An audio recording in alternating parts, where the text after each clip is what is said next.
Bonjour à tous, alors on se retrouve aujourd'hui pour la vidéo de ma collection de mes livres de coloriage. On part sur une collection d'environ 148 livres. C'est approximatif, hein, j'ai essayé de faire le plus précis possible. Du coup, il y aura 5 vidéos d'à peu près 30 livres. C'est approximatif. Il y a des livres que j'ai, pas beaucoup, mais je crois qu'il y en a deux que j'ai en double, deux, trois. Euh, Certains pour une bonne raison, vraiment parce que je les veux en double, et puis d'autres parce que je me suis pas encore décidée sur l'édition que je veux garder. Donc voilà, je vous les montrerai et puis je me déciderai par après. Je vous les présenterai par ordre alphabétique. Voilà, parce que j'ai besoin toujours de trier et d'avoir un ordre dans ce que je fais, même si c'est pas très utile après, voilà, pour vous, pour regarder les livres, voilà, moi ça me permet de m'organiser. Je profiterai de faire cette vidéo et de sortir les livres pour me faire une petite liste pour que je puisse avoir par exemple sur Excel toute ma collection. J'ai déjà l'application Bodycolo, mais je peux pas les trier comme je veux. C'est pas assez précis au niveau des noms, des fois des livres et des illustrateurs, donc j'aimerais bien me faire une liste la plus précise possible, que je puisse trier comme je veux, par illustrateur ou autre, avec le maximum d'informations sur mes livres. Je voulais aussi vous dire que je vais profiter de ces vidéos pour me faire déjà deux packs. Je sortirai tous les livres qui me tentent, parce que c'est vrai que ça fait longtemps que je les ai pas feuilletés, et tous ceux qui vont m'intéresser, je les sortirai pour les intégrer petit à petit à mes packs du mois. Et j'aimerais faire aussi une pack de tous ces livres qui sont bien trop complexes et dans lesquels j'ai du mal à aller, et je sais que sans challenge ou sans rien, je n'irai pas. Donc j'aimerais me faire une petite pack, voilà, avec tous ces livres un peu plus compliqués dans lesquels j'irai, voilà, pour des occasions particulières ou voilà. Voilà. Je me suis inscrite sur mon petit calepin ce que je voulais vous dire. Mais voilà, il y a deux petites pattes qui se sont posées pile poil sur ce que je vais vous dire. Attendez. Ah oui, et aussi un petit peu regarder quels sont les livres que je n'aime plus trop. Il y en a certains, pas beaucoup. Du coup, je pense que je vais me les mettre de côté, et puis je referai le point peut-être l'année prochaine à voir s'ils me plaisent toujours pas, pour m'en séparer pour de bon. On verra. Je vais commencer cette collection par ce livre de Charles Santor. Charles Santor, c'est un illustrateur de livres. Moi, j'aime beaucoup ce qu'il fait. Après, ça plaît ou ça plaît pas. Celui-ci, c'est un livre sur les illustrations de fables. Vous voyez? Moi, je trouve ça magnifique. Il n'y a pas trop d'illustrations dans le livre. Les pages sont moyennes. Le papier a l'air bien. C'est pas cartonné non plus, mais ça suffit largement. Il y a du grayscale, alors à voir si vous aimez ou pas. Moi en général j'aime pas, mais là les illustrations me plaisent tellement que ça ne me dérange pas. Voilà, on ne voit pas trop ce livre, mais moi j'adore les fables. Voilà, celle-ci, moi, je pense que c'est ma préférée. Donc il y a plusieurs livres qui sont sortis, des livres en format A4 et des livres grand carré. Vous avez ces illustrations de fables, et vous avez aussi des livres à thème. Vous les verrez dans ma collection. Je crois que je les ai tous, si je ne me trompe pas. Voilà. Vous avez à chaque fois les exemples. Vous savez maintenant, vous commencez à me connaître. Moi, j'adore quand il y a des exemples. Voilà pour ce premier livre. Après, en deuxième livre, j'ai Les affiches mythiques, le tome 1. Donc, c'est la première édition qui est très grande, vous voyez. Celui-là, j'adore. Les Disney, comme dit, soit vous les verrez avec les dessins officiels Disney, mais toujours avec des modèles. Ou alors, j'aime bien les Disney revisités, un peu comme Amandine Young, même si elle se base sur les contes. Pour moi, c'est quand même de l'image Disney revisitée. Et bah, vous verrez ce que j'ai dans la collection. Donc il est magnifique, j'en ai fait qu'une, alors je vous la montre parce qu'elle a aucun intérêt, hein. C'est la première, c'est de la plate couleur. Hop. Voilà, vous voyez, c'est tout simple, ça c'était le modèle. Et puis vous avez des choses avec un petit peu de dégradé assez simple et puis des choses beaucoup plus complexes en fonction des années de sortie. Voilà, là c'est plus de l'aplat. Elle est magnifique celle-là. Et là, les anciennes affiches. Il est sublime. J'ai hésité à me prendre la nouvelle version qu'ils ont fait en format plus petit, en bloc, il me semble.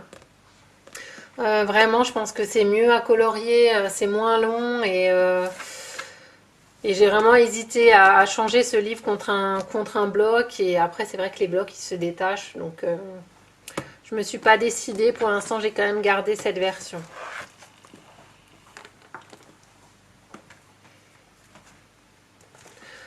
Ensuite, j'ai les affiches mythiques tome 2. Donc, toujours le grand format. Celui-là, je vais peut-être l'aimer un petit peu moins. Alors déjà, il y a une partie Disney classique. Et vous avez une partie Pixar. Alors, je suis pas très Pixar. J'aime pas trop les Pixar. Sur les Disney, ça va être des affiches qu'on connaît un peu plus. Hein. C'est notre génération. Donc peut-être que ça m'intéresse un petit peu moins que les anciennes affiches qui ont vraiment un côté vintage que j'adore. Et puis voilà, le côté Pixar, c'est quelque chose que j'aime un petit peu moins. Donc j'aurais plus tendance à aller dans le tome 1 que dans le tome 2.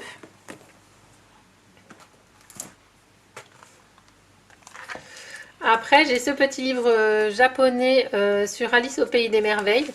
Vous savez, c'est cette petite collection où vous avez quelques illustrations. Donc là, il y en a 11 dans ces formats-là, avec du papier correct. Attendez, je vais vous montrer. Un petit peu plus cartonné celui-là, mais pas aussi épais que dans les versions premium de ces livres. Donc vous avez les mises en couleur devant. Je les trouve très originaux. Vraiment, j'aime beaucoup le style.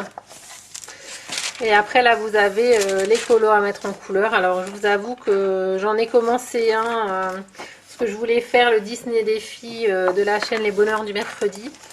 Donc, je l'ai commencé au Prismacolor et j'ai pas du tout aimé le papier. Alors, c'est bien dommage parce que il est épais, mais du coup après j'ai continué au feutre pour tester, mais ça m'a pas convaincu non plus. Donc je vous avoue que j'ai abandonné lâchement je me suis dit que je m'y remettrai quand j'aurai un petit peu plus de volonté et d'envie, à voir si j'y vais plutôt à l'aquarelle, sachant que je n'ai pas d'aquarelle. Ah, ben, le soleil s'invite, dis donc, j'espère que ça va pas vous déranger. Ouais, à voir si je m'y mets plutôt à l'aquarelle dans celui-ci.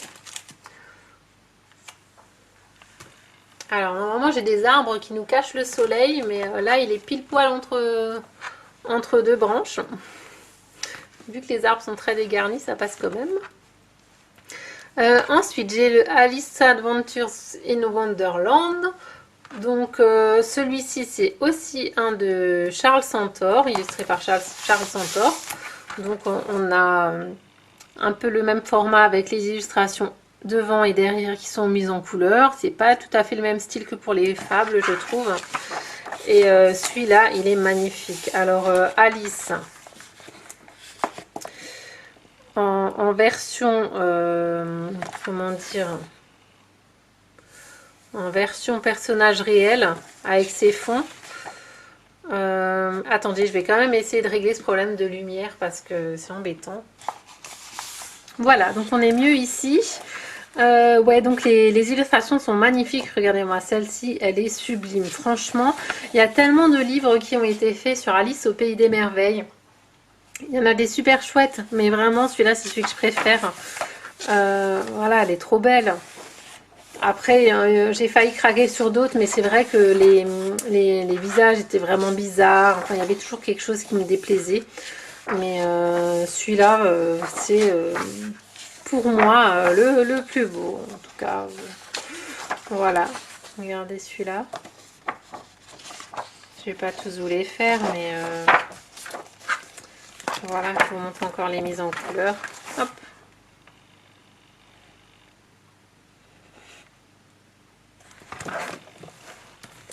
Voilà pour le deuxième Alice. Ensuite, j'ai le Annibaux des Bois de Paul Brun. Donc celui-là, on l'a beaucoup vu tourner en ce moment. J'ai hésité à le prendre aussi parce que j'ai déjà beaucoup de livres. Hein, donc je sélectionne au maximum. Mais finalement, il me tentait trop, donc je l'ai quand même pris. Et Paul Brun va sortir un autre livre qui va s'appeler Amazon ou Amazonie. Donc voilà, je pense qu'avec le deuxième livre, on pourra vraiment voir ce qu'il en est de son style. Et celui-là, j'aime beaucoup aussi. Alors, ensuite, j'ai le Meine Reise durch Asien de Rita Berman. Alors, celui-ci, pour moi, c'est une pépite. Ça fait partie des rares livres où toutes les illustrations sont sublimes. Vraiment, quelle que soit la page, ça donne envie d'y aller. Elle arrive à mettre énormément de détails dans une petite illustration. Et ce que je trouve très bien dans ces livres, c'est que le coloriage, malgré tous les détails qu'elle y met, est toujours très lisible. Elle arrive à, entre chaque petit élément, à avoir les distances qu'il faut et à composer son illustration pour que voilà, ça reste lisible. Et du coup, je pense que ça va être un vrai bonheur à mettre en couleur. Je me suis pas encore décidée sur le Rita Berman à commencer. Franchement, depuis qu'elle a sorti ces deux derniers, j'arrive encore moins à me décider. Donc, je vais refeuilleter avec vous aussi le Europa quand on tombera dessus. Là, en feuilletant celui-là, je crois vraiment que c'est mon préféré de Rita Berman. Vraiment, si vous voulez un petit livre, je vous le conseille vraiment. Hein.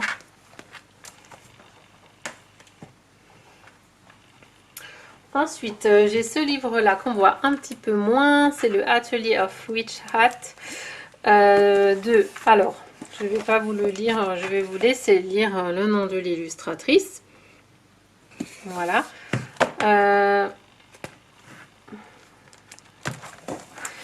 vous montre les illustrations, elles sont sublimes. C'est sur du papier que vous pouvez détacher et qui est ultra cartonné.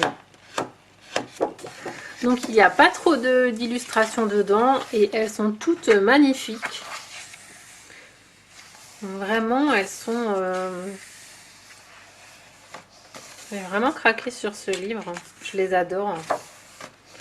Ça fait partie des petits livres un peu qui se suffisent à eux-mêmes, où on a toujours l'impression qu'on n'a pas besoin de mettre en couleur les illustrations tellement elles sont belles, quoi.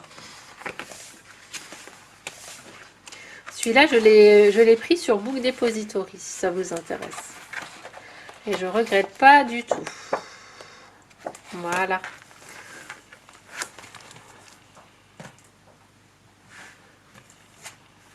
Ensuite, j'ai encore un petit livre japonais. Celui-ci, c'est sur Bambi. Donc, c'est exactement le même format. On a 11 illustrations que vous voyez ici. Alors, j'ai craqué pour ce livre parce que quand j'étais petite et que je faisais du coloriage, c'était toujours dans des livres de coloriage Disney, enfin toujours la plupart du temps. Et c'est vrai que j'aimais particulièrement les coloriages de Bambi. Surtout les pages où il y avait ces fleurs là, toujours jaunes et roses et avec Pampan. Je sais pas, pour moi il est vachement régressif ce livre. J'adore. Il n'y a pas beaucoup d'illustrations, mais elles sont très joliment choisies. Voilà, donc je pense que c'est sûrement le même papier que l'autre livre, donc je ne sais pas encore avec quel médium je vais aller dedans.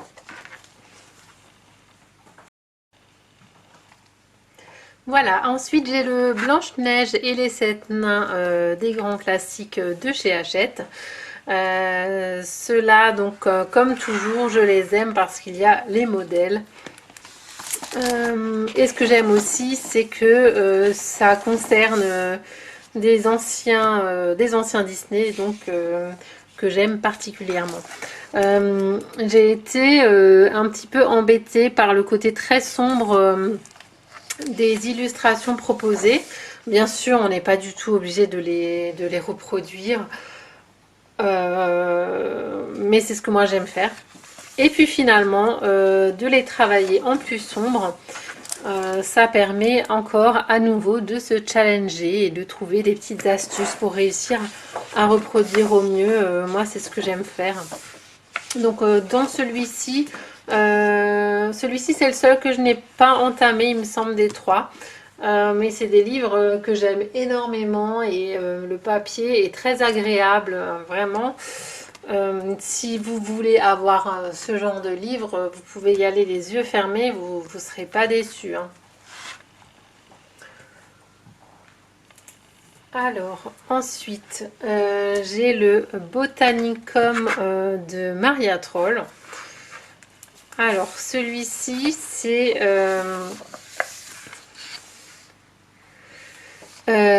un de Maria Troll et donc forcément qui fait partie de mes préférés. Maria Troll, alors je sais pas si c'est affectif parce que c'est une des premières que j'ai mises en couleur, mais moi j'adore ces illustrations, la nature, les fleurs, les feuilles. Il y en a, ça leur sort par les oreilles. Moi j'adore ça, c'est ce que je préfère colorier. Je pense que Maria Troll, pour moi, passe devant Anna Carlzon et Clara Markova parce que je préfère colorier ce genre d'illustration nature. Je trouve que c'est aussi des illustrations qui sont bien détaillées, mais en même temps où on a la place, de faire les mises en couleur comme on le souhaite. Vous voyez, les traits sont fins au niveau de l'oiseau, mais en même temps, on peut faire nos dégradés tranquillement dans les feuilles, dans la citrouille, il y a de la place. Et c'est très poétique, hein. Oui, celle-ci aussi, quand il y a des fruits comme ça me donne vraiment envie de les mettre en couleur. C'est un petit peu moins fouillis que les Clara Markova. Oui, ça me ressemble peut-être un peu plus.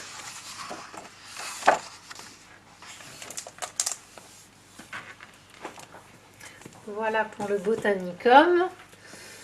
Ensuite, j'ai le Twilight Garden, cette version-là. Le Twilight Garden, c'est le seul livre que j'ai en double et que je souhaite garder en double.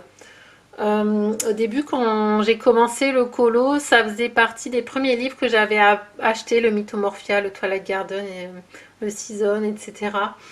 Et j'ai commencé à colorier dedans et c'est seulement par après que je me suis rendu compte en regardant des vidéos qu'il y avait différentes éditions au livre qui existaient et avec des qualités de papier différentes. Tout ça, je ne le savais pas. Et donc par la suite, j'ai vraiment fait attention aux éditions que je prenais pour les livres. Et ceux que j'avais déjà, du coup, c'est le cas du Twilight Garden. J'ai voulu reprendre cette version avec le papier plus épais pour la collection. Donc le Twilight Garden, c'est c'est le seul livre que j'ai à l'extérieur de ma collection, qui est son bureau pour décorer tout simplement. Et le fait qu'il soit à l'extérieur, je pense, va peut-être l'abîmer. Donc c'était ma petite excuse pour pouvoir prendre cette édition-là du livre et la garder, elle, dans la collection, dans l'armoire. Et continuer à mettre en couleur le Twilight Garden que je garde sur mon bureau. Voilà, c'est mon chouchou.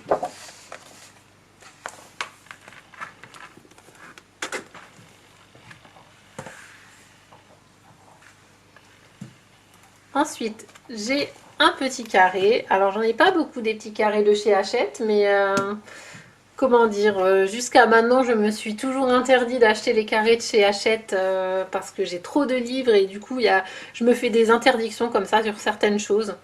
Où je sais que si je commence à en prendre, je vais en prendre trop. Si je commence à acheter les carrés de chez Hachette, je vais vouloir tous les avoir. C'est une catastrophe. C'est pareil pour les mythomorphia. Si j'en achète un, je sais que... Les mythographiques, pardon. Si j'en achète un, je sais que je vais vouloir tous les avoir et il y en a trop. Donc, stop, je me mets des stops. Par contre, quand il y a des petites pépites qui sortent comme ça, avec une illustratrice, Diane Dufour, qui nous fait des carrés comme ça, on va dire que c'est l'exception qui confirme la règle. Et du coup, je le trouve tellement loin devant les autres que ça ne me dérange pas d'avoir celui-là et de n'avoir que celui-là, quoi. J'ai pas que celui-là, vous verrez, j'ai aussi le deuxième de Diane Dufour parce que j'ai pas pu m'en empêcher. Mais je suis complètement fan. C'est petit, c'est vite fait, le papier est top. Les illustrations sont ultra mignonnes. Non mais, vraiment. Ouais, c'est hyper abordable. Vraiment, il n'y a pas plus agréable que ce livre, quoi. Et celui-ci, je veux vraiment l'avancer, donc je le garde dans ma pack. C'est vraiment le petit livre de référence quand j'ai envie de faire un petit truc vite fait. Je vais sortir le bout de poil, quoi. Ensuite, j'ai ce livre-là qui est le Magical Delight. Alors, je sais pas quelle édition j'ai, pourquoi c'est... Je pourrais pas vous lire le titre. J'ai jamais fait attention, en fait, si les autres personnes qui ont ce livre ont écrit Magical Delight ou si j'ai vraiment une autre version, j'en sais rien, une autre édition. Et j'ai jamais fait attention. Hop. Voilà, donc celui-là, ça fait partie des deux livres qui ne sont plus édités. Je trouve ça dommage, mais en même temps, je me dis que Clara Markova est tellement connue, ses livres se vendent tellement bien que ça m'étonnerait qu'elle ne les réédite pas un jour. Hein. C'est dommage de mettre des illustrations comme ça, de ne pas les vendre, de les garder. Enfin bref, après, c'est pas forcément... ça dépend pas forcément que de son bon vouloir, hein, ça je ne sais pas. Mais c'est vrai que si j'ai beaucoup de livres aussi, c'est parce que je me suis déjà fait avoir sur des livres sur lesquels j'ai hésité souvent et longtemps et qui après n'étaient plus disponibles et où voilà, et où après pour les avoir, hein, j'ai eu énormément de mal. Et c'est vrai que j'ai tendance à acheter parce que j'ai aussi peur de la rupture. C'est pas bien, mais bon, c'est comme ça, quoi. Ouais. Donc je suis contente de l'avoir celui-ci, mais je colorie pas assez pour aller dans tous les Clara Markova. Ensuite, j'ai le Cendrillon de Amandine Young. Donc Amandine, je l'ai découverte sur le tard avec La Petite Sirène. Ces deux premiers livres, je ne les avais pas. J'ai été... je voyais pas trop comment colorier son style et finalement La Petite Sirène me plaisait tellement que je l'ai pris et j'ai pas regretté. Il est magnifique, vraiment. Donc du coup j'avais regardé sur Vinted si je pouvais trouver les deux autres. Alors j'ai trouvé le Cendrillon en couverture rigide, mais je n'ai pas le Blanche-Neige. Je dirais que la petite sirène, c'est mon préféré. Celui-ci, c'est peut-être le deuxième. Après, le Blanche-Neige, je l'aime peut-être un petit peu moins, mais c'est vraiment... on va dire que un, je l'aime 10 sur 10, l'autre 9,5 sur 10 et le 9 sur 10. Vous voyez, c'est pas, ça veut pas dire qu'il est pas beau, ils sont tous magnifiques. Après, je sais pas si c'est en fonction de l'histoire aussi, qu'on a peut-être certaines que je préfère. Mais ouais, je suis très contente de l'avoir. Je vais pas aller dedans parce que je suis allée dans le Petite Sirène, il me tentait plus. Donc, d'ailleurs, je suis en train de coller en ce moment dans la Petite Sirène. Parce qu'il y a un petit colo qui m'a tapé dans l'œil, qui m'a qui me fait penser à la Saint-Valentin. Donc du coup, je pense que vous voyez duquel je parle. Du coup, je le colo pour la Saint-Valentin. Ensuite, j'ai le cercle de la vie de Melpomene. Alors celui-ci, j'ai vraiment hésité à le prendre parce que je trouvais que ça ressemblait trop à Kerby Rosanne. Donc je l'avais pas pris. Et puis finalement, c'est beau, mais finalement je l'ai quand même pris, mais ça fait partie, je vous avoue, des 2-3 livres sur lesquels je pense que je n'irai pas. Pourquoi? Parce que justement ça ressemble trop à du Kerby et je vais préférer aller dans du Kerby. Pourtant il est magnifique, hein. Donc voilà, ça fait... j'ai hésité à le prendre, là j'hésite toujours. Son deuxième livre qui va sortir, celui-là est magnifique. Je verrai à quoi... je crois qu'il y avait déjà des petites illustrations et ça me tentait pas tant que ça. Alors voilà, celui-là, ce sera peut-être un livre qui quittera ma collection un jour. Parce que trop de livres. En plus, j'avais plus de place, donc je me suis dit j'arrête d'acheter des livres. Et au lieu d'arrêter d'acheter des livres, qu'est-ce que j'ai fait? J'ai déplacé, j'ai vidé une armoire entière qui était pleine de choses. J'ai fait le tri, j'ai tout donné, j'ai fait de la place, je me suis débarrassée de tout pour pouvoir mettre les livres. Et du coup, maintenant que j'ai une étagère entière, ben j'ai du mal à me freiner parce que je me dis ah c'est bon, j'ai la place. C'est une catastrophe. Après, j'ai ce petit livre chinois. Alors, c'est une série de 3 livres. Ils sont trop mignons.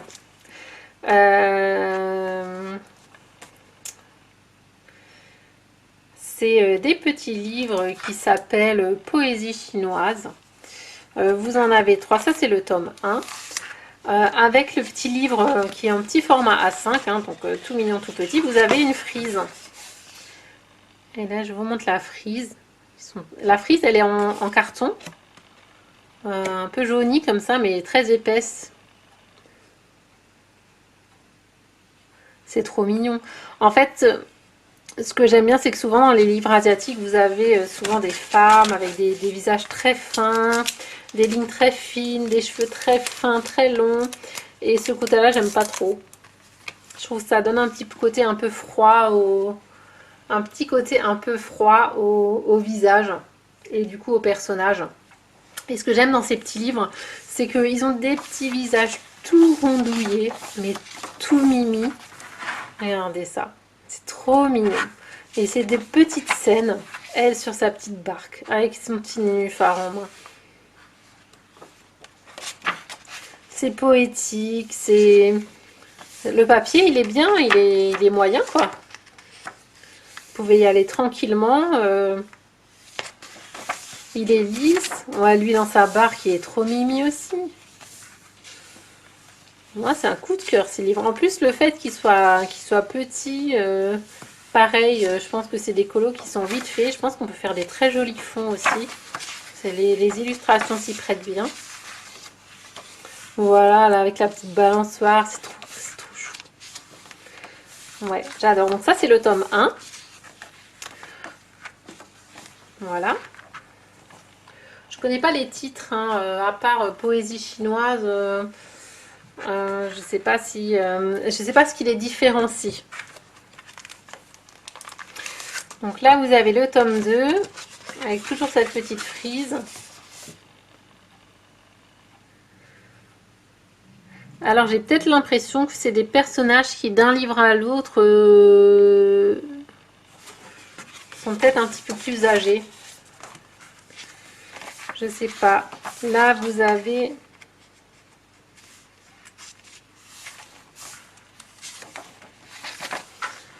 Voilà. Elles sont toujours aussi mignonnes les illustrations. Alors celle-ci je l'adore avec... Vous voyez, la petite avec sa petite accompagnatrice. Et là on voit très bien que c'est personne qui a l'air d'être très attirée par elle, mais qui hésite. Et c'est fou parce qu'en un mouvement de trait de lèvres, on comprend toute l'histoire derrière l'image. Puis là, vous avez des personnages un peu plus tristes. Et là, il y en a qui pleurent. Alors, je ne sais pas ce que ça représente. Les petites scènes, elles sont trop chou, quoi. Voilà, avec le vent, c'est très joli.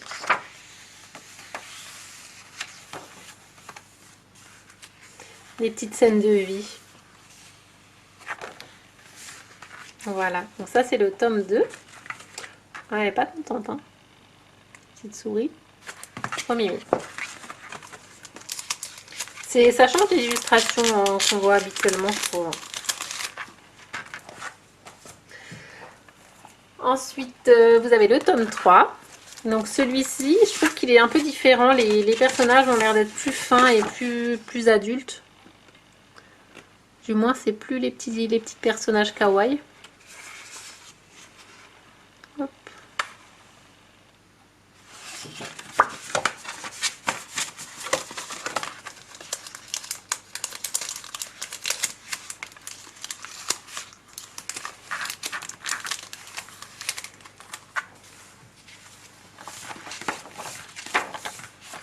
Voilà. C'est toujours aussi poétique.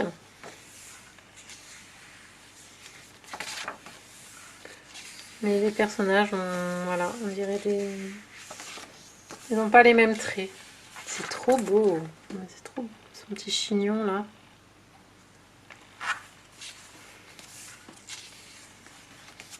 Ouais, moi c'est des coups de cœur ces petits livres. Je suis très contente. J'avais hésité à les prendre parce que je pensais vraiment que ce serait de la mauvaise qualité.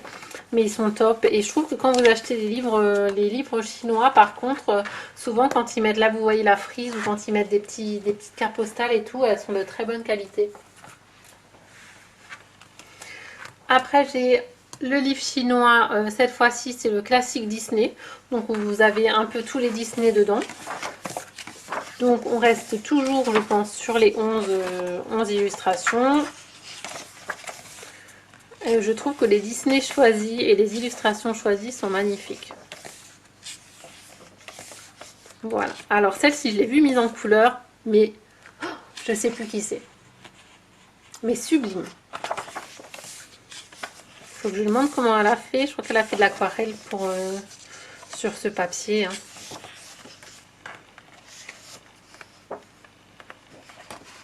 Voilà. Si vous savez pas, si vous avez envie de tester ce genre de livre, mais que vous savez pas quel Disney prendre, vous pouvez prendre celui-là avec un petit peu de tout.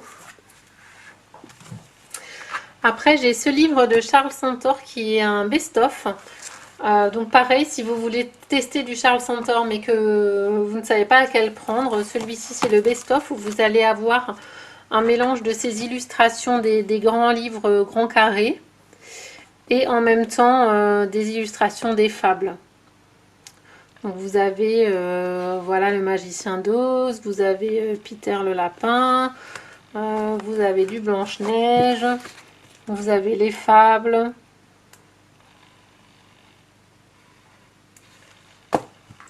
Voilà, un petit peu de tout. Et donc ça reste toujours le même style avec du grayscale. Pardon. J'adore, j'adore.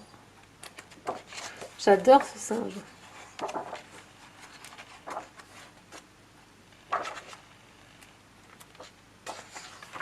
Oui. Magicien d'Oz. Sublime. J'aime beaucoup. En fait, je voulais pas le best-of parce que comme j'ai les autres, ça me servait un petit peu à rien. Mais je savais pas que c'était un best-of. Et du coup, quand j'ai voulu le renvoyer sur Amazon, ça m'a fait, vous savez, comme ils font, ça m'a fait le remboursement, mais j'avais pas besoin de renvoyer le livre.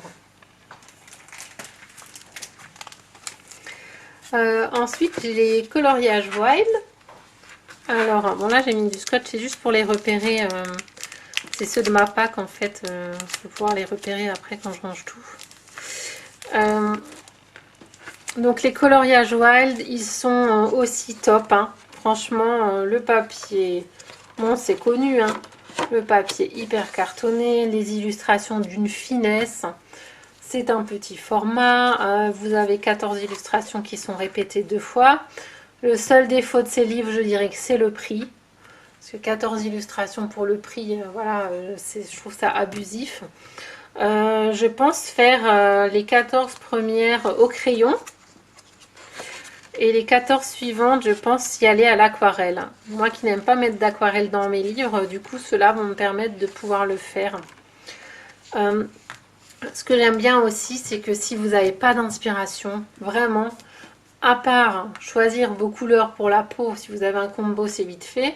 À part choisir la teinte de la peau, la couleur des cheveux, après, une couleur de fleurs et c'est tout, quoi. Pas besoin de se prendre la tête avec 10 milliards d'éléments. C'est hyper abordable. Voilà, donc là, c'est essentiellement des portraits avec des fleurs dans le tome 1.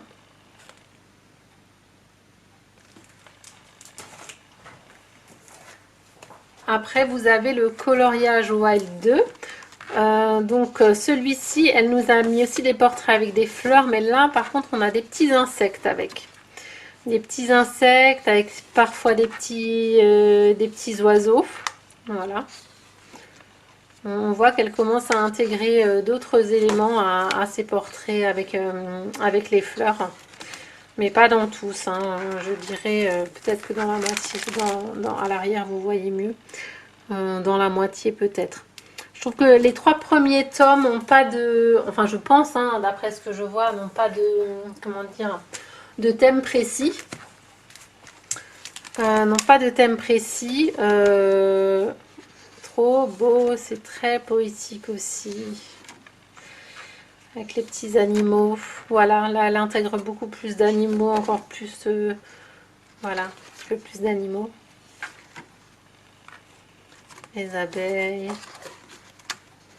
La petite araignée. Ouais, les 3 premiers n'ont peut-être pas de thème précis, mais après elle va faire plus de colo à thème dans les suivants.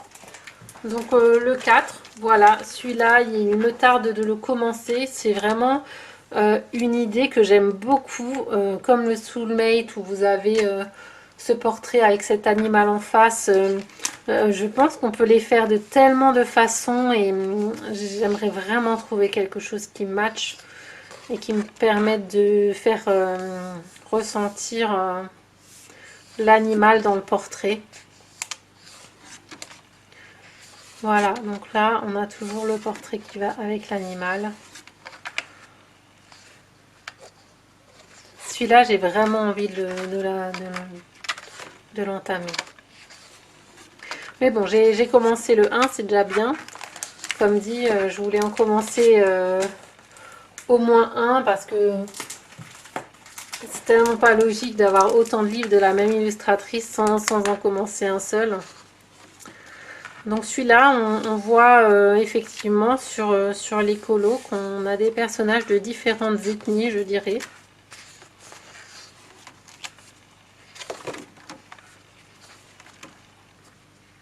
On voit que c'est beaucoup plus ciblé sur des thèmes en particulier que les 3 premiers.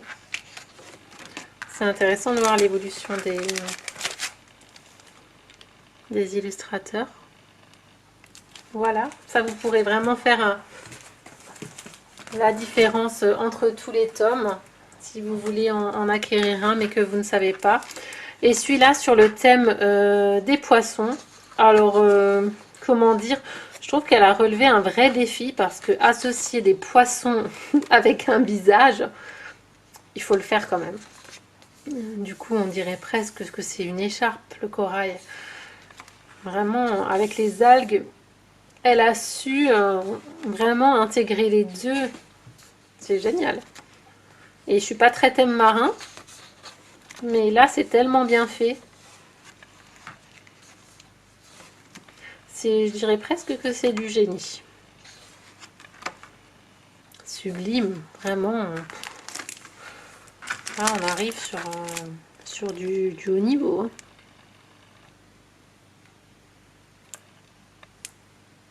Voilà, donc le poisson, c'est le tome 6. Et donc, elle a fait un dernier tome, c'est le coloriage Wild 7. Alors, j'ai mal lu, hein, c'est moi qui ai du mal interprété une description qu'il y avait. J'ai cru que c'était un best-of, mais pas du tout, en fait. Ce sont des illustrations originales. Donc là, on repart sur les visages avec des oiseaux.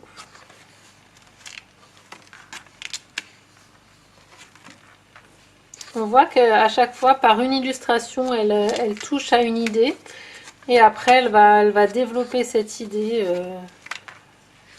Celle-ci, j'adore.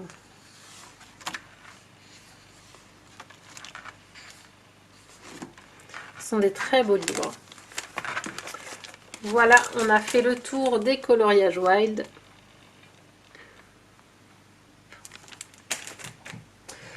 Et je vous montre le dernier livre pour cette première partie. C'est le Comme par magie de Wild Amanda.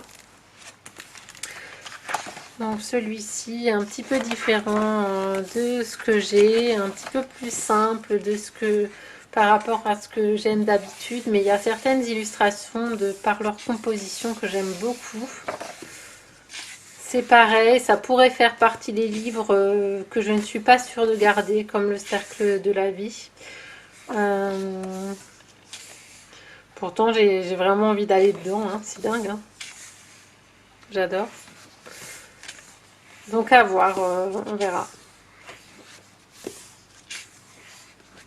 Pareil, pour celles qui commencent, hein, ça peut être des illustrations assez faciles à aborder. Elles sont belles, hein. Moi j'aime bien. Celle-ci, j'adore. Et voilà. Donc j'espère que cette première partie vous aura plu. Si vous avez besoin de renseignements sur certains livres, n'hésitez pas à me poser des questions en commentaire ou via Insta si vous voulez me parler de façon anonyme. Si vous voulez savoir où je les ai eus, ou si vous voulez une présentation plus complète, ou si vous avez des questions sur la qualité du papier ou quoi que ce soit, n'hésitez pas, n'hésitez pas. Et puis je vais vous laisser ici. Je vais vous retrouver la semaine prochaine avec la partie 2. Donc je vous souhaite encore une belle journée et je vous dis à bientôt.